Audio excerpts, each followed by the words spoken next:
Servicio informativo Notihoy. Debate y expresión con la noticia como debe ser. Como debe ser. Las opiniones vertidas en este espacio son de exclusiva responsabilidad de sus protagonistas.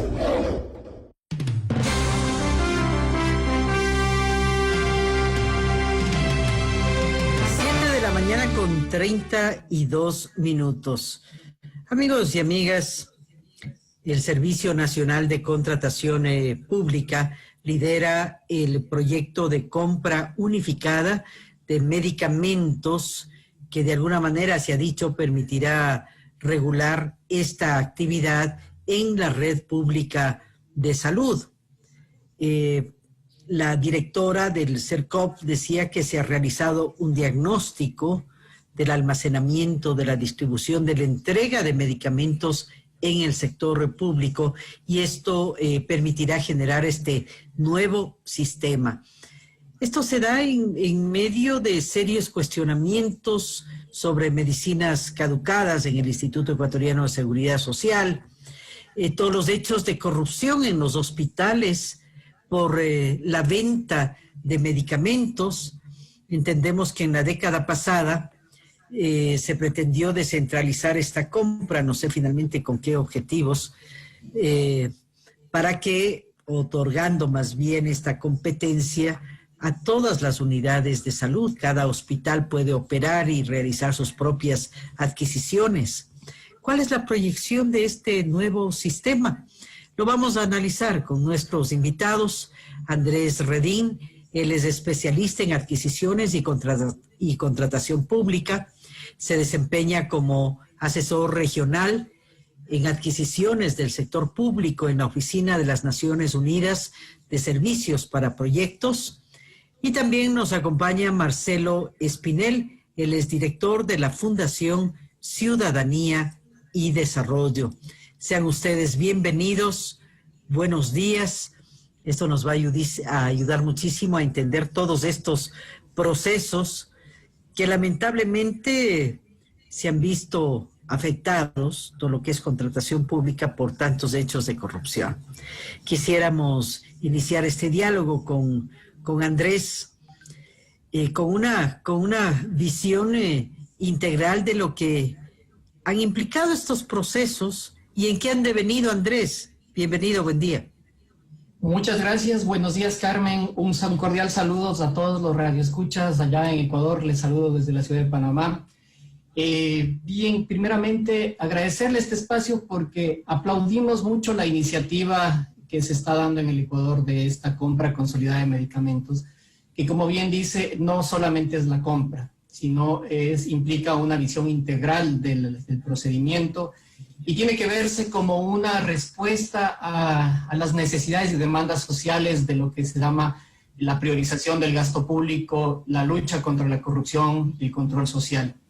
En ese sentido, estas estrategias de compras consolidadas o demanda agregada de medicamentos es una respuesta alineada a esta iniciativa, pero necesita ese enfoque de integralidad y no necesariamente solo el componente de compra, porque al ver esto encasillarse a ver solamente como compra, se pierde la perspectiva de los criterios esenciales técnicos que necesitan ser considerados para poder cumplir una política pública, que en este caso no es la compra de medicamentos, sino es garantizar el acceso a la salud universal de la población. Entonces, por lo tanto, el enfoque nunca tiene que ser visto solamente como un fin, la compra, sino tiene que verse como unas etapas. Se lo ve como un proyecto, en la cual el gobernante de este proyecto, como bien se señala, es la Red Integral de Salud Pública, en la cual él es la junta de gobierno, el regente de este proyecto, realmente para ejercer y para cumplir el objetivo de esa política pública. Él es el que hace las acciones de política que se materialicen.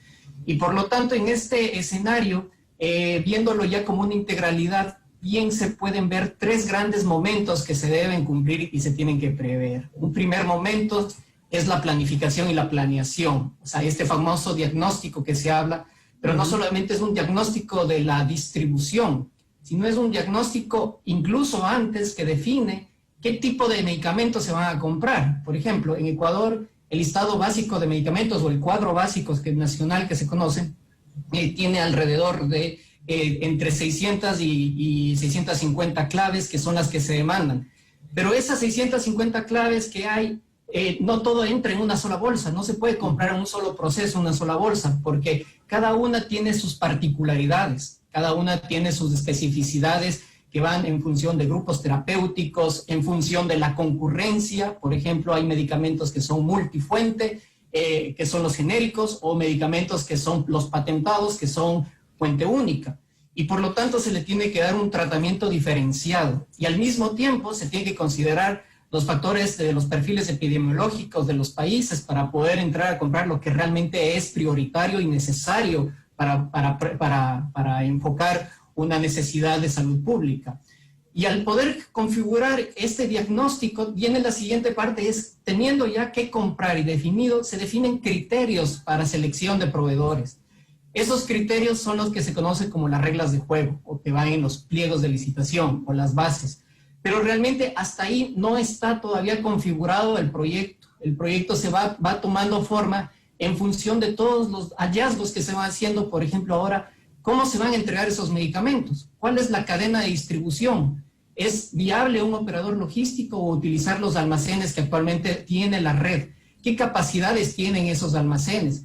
¿Sí? ¿Cuál es la unidad que se va a utilizar para hacer la distribución? Si es por metro cúbico, si es por pieza, ¿cómo se van a hacer? Entonces, todas estas interrogantes se absuelven en el primer momento de la planeación de este macroproceso. De ahí viene como un segundo componente las actividades que van relacionadas a lo que ejerce el control, el CERCOP, que es básicamente los procedimientos de compra. Pero aquí no solamente hay que pensar en un solo procedimiento, como decía, hay particularidades y especificidades de medicamentos que necesitan ser agrupados para definir cuál es la estrategia más adecuada del proceso de compra, porque no todo puede ir por una subasta inversa. Por ejemplo, hay medicamentos patentados que solamente tienen un solo competidor, y no tiene sentido hacer una subasta inversa con un competidor, porque está condenado o al fracaso o al desierto, o no conseguir el mejor precio porque se generó un proceso dinámico. Entonces, ese grupo de medicamentos tienen que entrar a una instancia fuerte a través de una comisión técnica negociadora, en la cual consigan los beneficios y los mejores rendimientos para esa compra de ese grupo de medicamentos. De ahí sí están los grupos de medicamentos competitivos, o sea, donde está la bolsa de los genéricos, los multifuentes.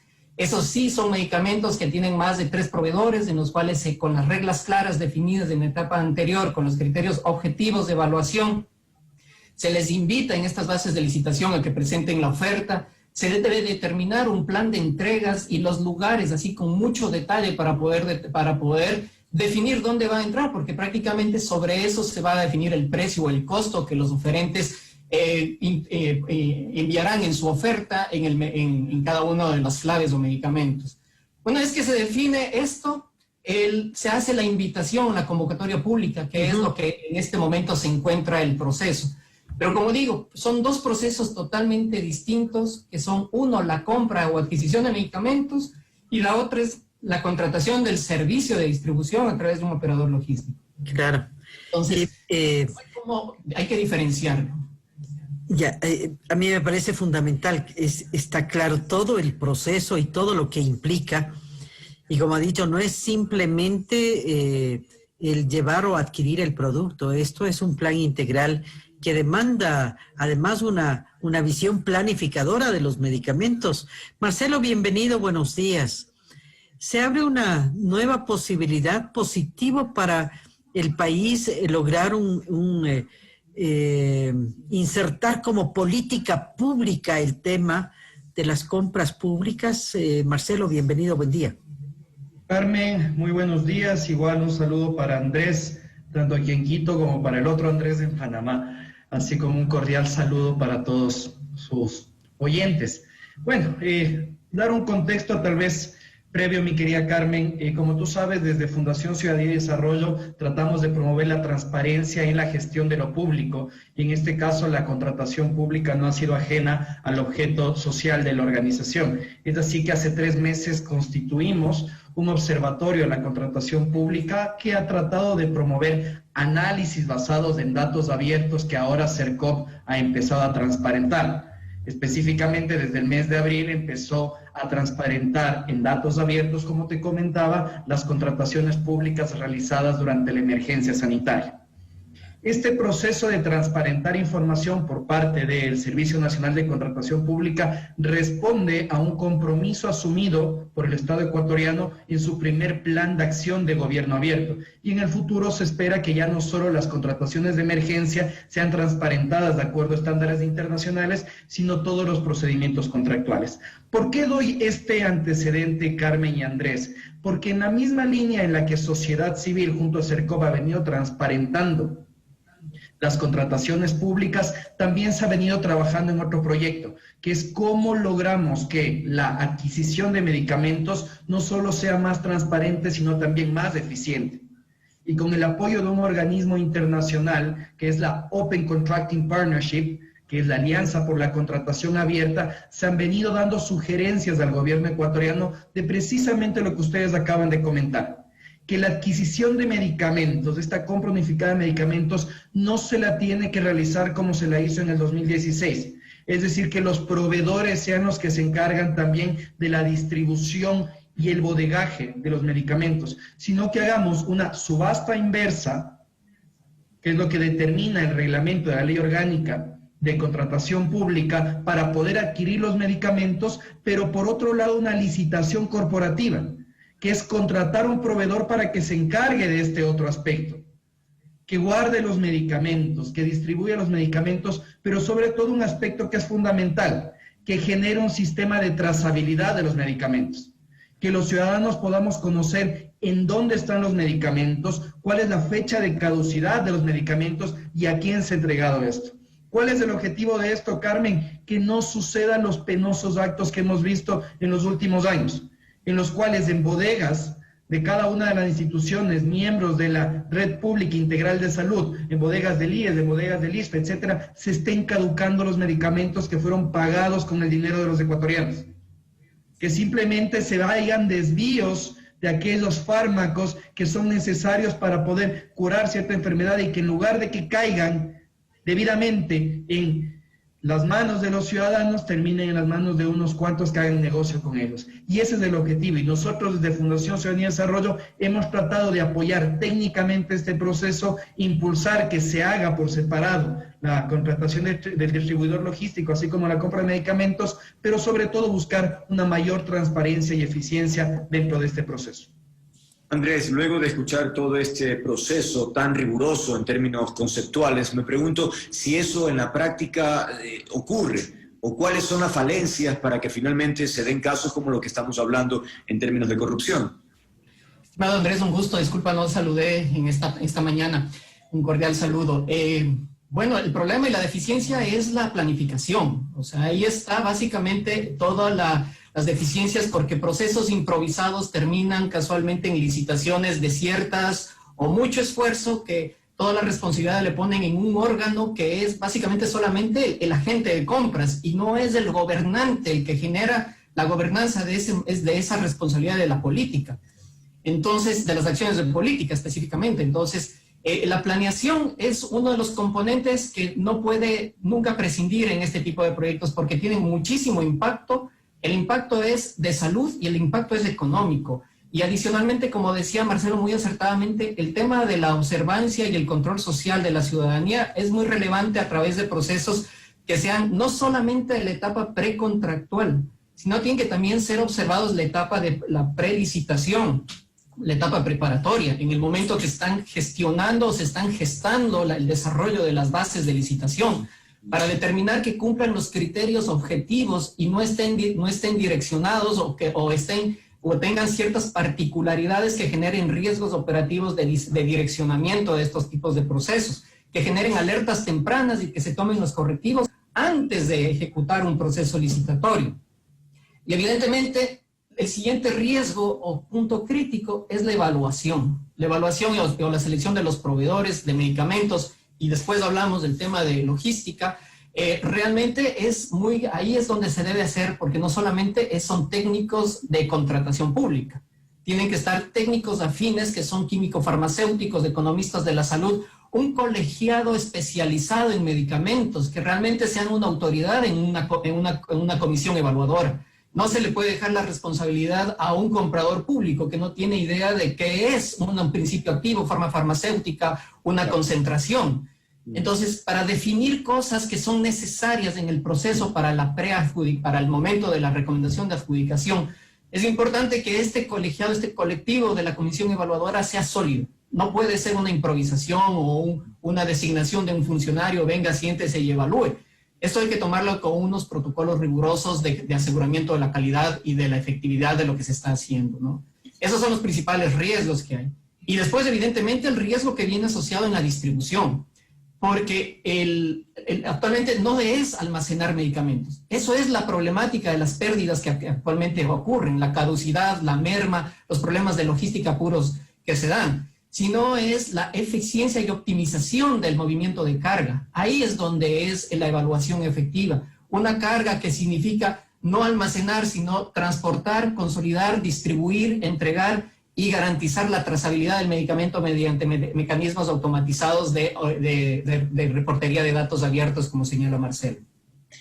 Marcelo, la Fundación Ciudadanía y Desarrollo se ha transformado de alguna manera en una entidad un tanto incómoda para algunas instancias del Estado que se resisten a proporcionar información, a permitir vendías, en fin, el acceso a la información que es vital en todos estos procesos. ¿Cuál es la experiencia que tienes en este en particular? Andrés, desafortunadamente creo que nos cruzamos, no te escuché el inicio de tu pregunta, ¿me podrías repetir? Decía que la Fundación Ciudadanía y Desarrollo se ha transformado en una entidad un tanto incómoda para algunos estamentos del Estado a propósito de presionar, pedir información, acceso a la información, en fin, todos estos elementos, veedurías, y que me preguntaba cómo ha sido la experiencia en este caso. Bueno, yo no sé si lo catalogaría de incómoda. Hay instituciones que comprenden adecuadamente que los ciudadanos tenemos el derecho al control social y las instituciones públicas la obligación de rendir cuentas y ser transparentes. Durante el último año que hemos venido trabajando con el Servicio Nacional de Contratación Pública, realmente ha existido muy buena voluntad por parte de su directora actual, Silvana Vallejo, en avanzar no solo en aspectos de innovación de la contratación pública, sino también en aspectos de transparencia.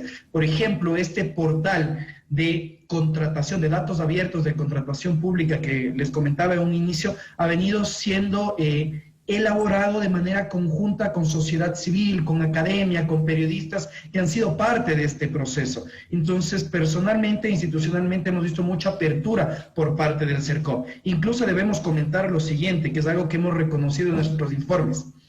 El Servicio Nacional de Contratación Pública no tenía previsto sino publicar los datos de contrataciones en formatos abiertos hasta agosto del siguiente año. Sin embargo, en el contexto de la emergencia se definió que era prioritario abrir los datos y a través de una resolución de su directora Silvana Vallejo se publicó esta información que permite ahora que la ciudadanía pueda hacer este trabajo de control social. Sin perjuicio de esto, yo quería ahondar en lo que comentaba Andrés, que creo que también hay tres aspectos relevantes. La contratación de medicamentos no es poca cosa. Y es necesario ponerle ojo, no solo por el tema referente a garantizar el derecho a la salud y una vida digna de los ciudadanos, sino también veamos el aspecto económico. Entre el año 2016 y el año 2020 se gastaron más de 400 millones de dólares en adquisición de medicamentos.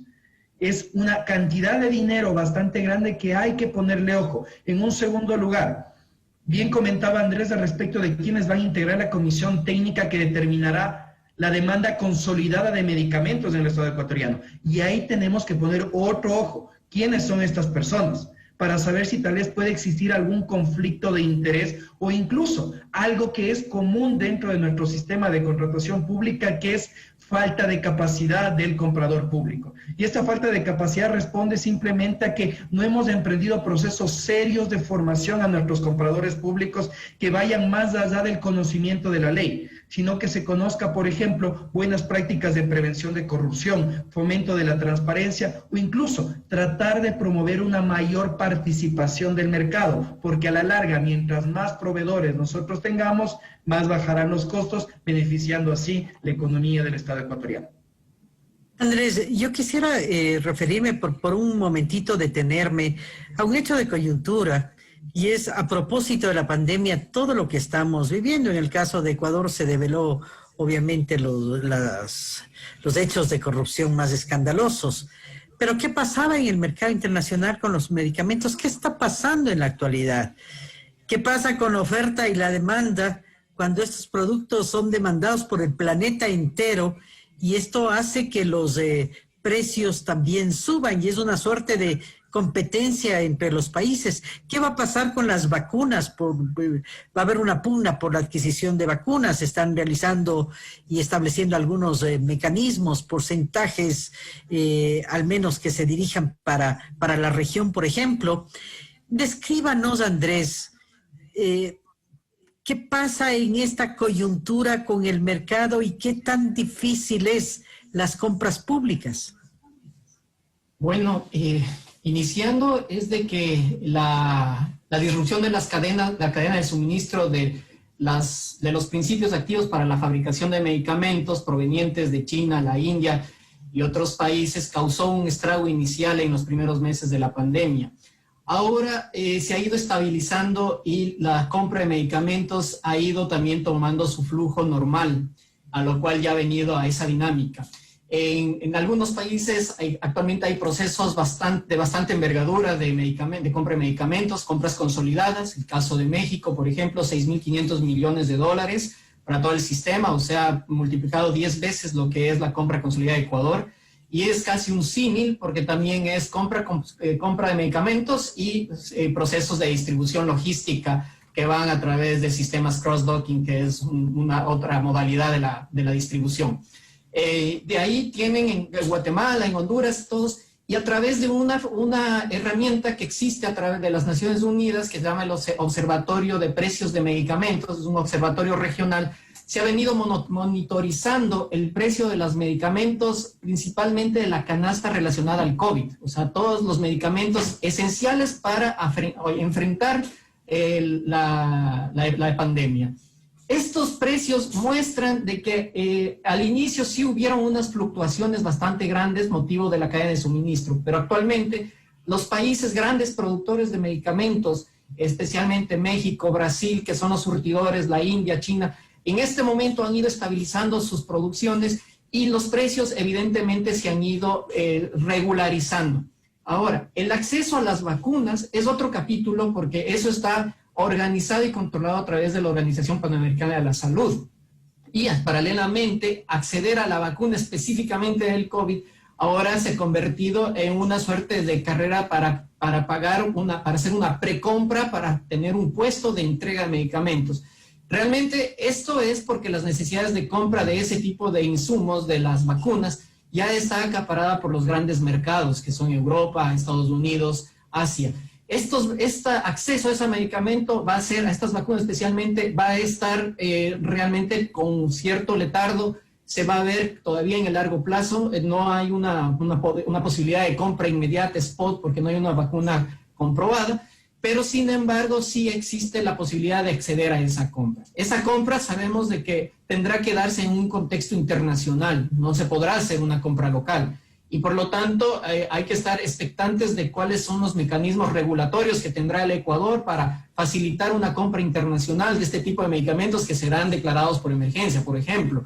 Entonces tiene que estar, el contexto tiene que verse pandemia y el uso recurrente de medicamentos para surtir a las unidades de salud, tiene que verse como dos momentos específicos para estos procedimientos, ¿no? Porque se aplican procesos y normas diferentes, la ley nacional para este tema, la compra internacional, adquisiciones internacionales para la compra de medicamentos, de vacunas, en este caso del COVID.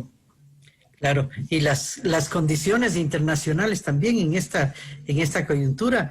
Marcelo, ¿qué ha pasado con nuestro sistema? ¿Dónde están los nudos críticos que han permitido toda esta serie de hechos negativos en el sistema? Bueno, sí, precisamente voy a compartirles unos datos, Carmen, para que tal vez podamos sacar cada uno conclusiones sobre cómo está funcionando nuestro sistema de contratación pública. Y este tipo de análisis es posible precisamente, como les comentaba, porque ahora podemos contar con datos abiertos sobre contratación que permite un análisis fácil que pueden realizar ciudadanos o periodistas sobre cómo se van realizando las contrataciones públicas. Les puedo contar, por ejemplo, que desde abril hasta septiembre se han adjudicado, Carmen, un total de más de 7.800 contratos por emergencia, que son estos contratos que se lo hacen por adjudicación directa, es decir, no hay ningún tipo de concurso, y que las instituciones públicas deberían utilizarlos para, ya sea contratar servicios o adquirir bienes que permitan enfrentar la crisis. Y aquí yo quiero ser muy claro, porque Silvana Vallejo, la directora de CERCOP, emitió una resolución en la que se establecían ciertos parámetros al respecto del uso del mecanismo o del procedimiento de contratación de emergencia. Y se mencionaba, por ejemplo, que tiene que utilizarse únicamente para adquirir bienes o servicios necesarios para enfrentar la emergencia, que las contrataciones tienen que ser publicadas dentro de los portales pertinentes en un máximo de 48 horas después de haber sido adjudicado el contrato, y que adicionalmente pues tiene que realizarse a través de principios de eficiencia y transparencia, que son los que determinan nuestra ley. Sin embargo, hay datos que nos llamaron la atención y que les quiero compartir. Por ejemplo, más allá de que los insumos más adquiridos fueron paracetamol, batas para quirófanos, mascarillas, guantes de protección personal, existieron contratos que llamaron muchísimo la atención y que fueron precisamente los más costosos. El tema de adquisición de mascarillas, contratos por más de $9 millones, que son procedimientos contractuales que tienen que ser observados. Sin embargo, aquí hay uno que a mí me llamó muchísimo la atención y que se realizó dentro de los primeros meses de la pandemia y que afortunadamente fue corregido.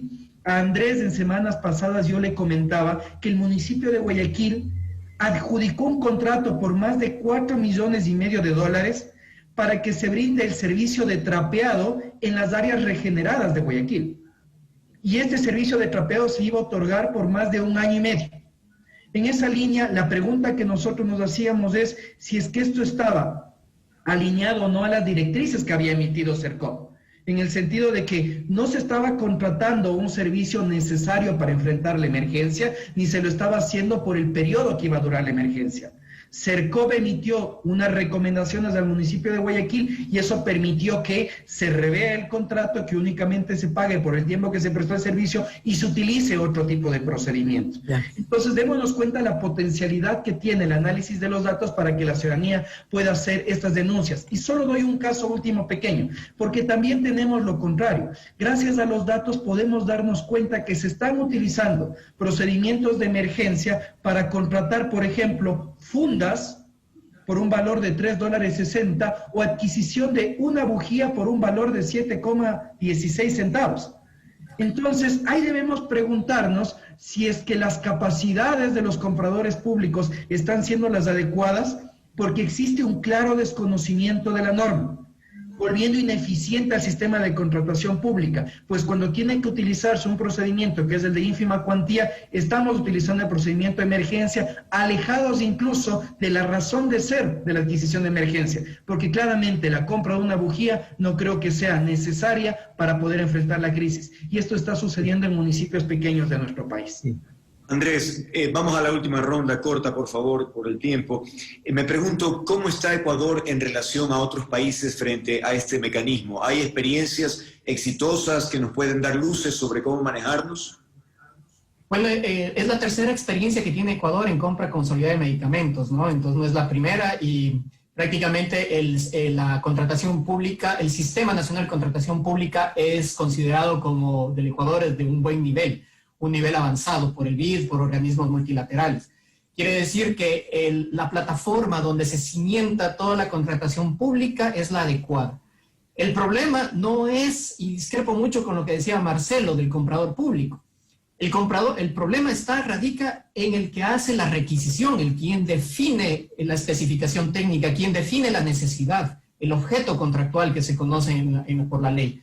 El objeto contractual no lo define un comprador público, de medicamentos, de batas, no lo define el comprador público, lo define un especialista de una unidad de salud, alguien que esté involucrado dentro del negocio. Por lo tanto, las experiencias regionales que existen comparadas con la de Ecuador es que este evento de contratación pública, compra consolidada y agregada, es una tendencia latinoamericana, existen en muchos países, en unos con mayor volumen, en otros con menor volumen. Las plataformas son exactamente las mismas, compras a través de licitaciones separadas por la distribución. La discriminación la única diferencia, que hacen los otros países es una estrategia de adquisiciones. En Ecuador se hace una sola, que es licitación o subasta. Y en el resto de países se consideran estrategias clasificadas y categorizadas por la tipología de medicamentos. Marcelo, no sé si quieres acotar algo a propósito de lo que se menciona sobre el tema de dónde está el problema, cómo se define la necesidad de si es un especialista o no, es decir, por ahí cerremos, por favor. Gracias, Andrés. Sí, para cerrar y también para poder acotar un poco más de lo que comentaba Andrés, el caso que yo ponía no refiere a la adquisición de medicinas, que yo creo que es correcto la determinación consolidada de la demanda a cargo de quienes integran la red pública integral de salud. Yo refería a un caso específico de un municipio pequeño del país cuando realiza sus procesos de contratación, en el que claramente no se determina y se cumple con la ley al respecto del procedimiento contractual a utilizarse. Algo que yo creo que es necesario comentar sobre buenas prácticas, tal vez podemos regresar a ver al sistema ucraniano de adquisiciones públicas, que mediante el uso de la tecnología ha logrado no solo mayor transparencia dentro de los procesos contractuales, publicando, por ejemplo, cuál es el presupuesto que se va a utilizar, manteniendo el anonimato, publicando cuáles van a ser los potenciales proveedores del Estado, así como también estableciendo una puja que tiene 3 momentos, que permita a los proveedores generar una mayor competencia, logrando un costo más beneficioso para el Estado, a diferencia de nuestro caso, en el cual no sabemos hasta el momento cuál va a ser el presupuesto. Adicionalmente, nosotros no conocemos quiénes son los proveedores, sino hasta la etapa de preguntas, así como también pues existe solo un momento para la puja. Un dato adicional, y con esto culmino, quería comentarles, es que lo que hemos podido también evidenciar a través de nuestros análisis es que desafortunadamente durante la emergencia también se adjudicaron contratos a proveedores del Estado que en el momento en el cual recibieron esa adjudicación se encontraban como individuos, como personas jurídicas morosas del Estado, deudores del Estado, que estaban debiendo impuestos al Estado, algo que es contrario a nuestra ley y que tendrán que determinarse las responsabilidades pertinentes. Entonces, claro, los contratos ya fueron pagados, los servicios fueron otorgados, pero esto no debía realizarse, así como también la adjudicación de contratos a personas jurídicas en los cuales su actividad comercial registrada en el Servicio de Rentas Internas era incompatible con el servicio que se otorgó, algo que fue resuelto por parte del Servicio de Contratación Pública que no tenía que realizarse. Entonces es importante que ahora desde la sociedad civil, desde los medios de comunicación, pongamos un ojo a esta plataforma de datos abiertos para poder realizar nuestros propios análisis y lograr lo que queremos todos, compras públicas más transparentes y eficientes en el Estado ecuatoriano. Bien, muchas gracias por habernos acompañado. Creo que es un aporte muy importante para poder entender todos estos procesos y la necesidad de establecer políticas públicas que beneficien a todos los ecuatorianos. Muchas gracias, Andrés Rendín, por habernos acompañado, y muy gentil a Marcelo Espinel. Siempre es grato dialogar contigo. Un placer a todos. Gracias, una buena mañana. Gracias a ustedes. Mañana. 8:05 minutos, vamos a